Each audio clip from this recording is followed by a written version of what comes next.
Hello everyone, today I'm going to show you how to create your own effects on TikTok. Make sure to watch the video until the end, not to miss any important details, like and subscribe.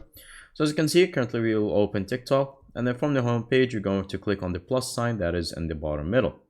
Once you click on that, it's going to show you the options to start creating your own post. And so from here, once you select on a video, you can now go through and scroll through the effects. But you're going to create your own effect, so you're going to click on view all effects. And then from here, you're going to click on create and then create effects. Once you click on the create effects button, it's going to show you this page. And so from here, you're going to have all the options necessary in the bottom.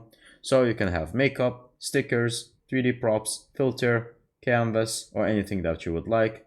And then once you create it and then you choose whatever you would like from here, you're going to click on check. And once you're done with it, you're going to click on done. Now that it's done, you're going to submit the effect. So they're going to give it a name, and then you're going to select whatever campaign, so for Halloween challenge or none if you would like. And then once you have it, you can either save it as a draft for yourself or click on submit so other people could use it as well. And that's pretty much it. Thank you guys for watching. See you next time. Bye bye.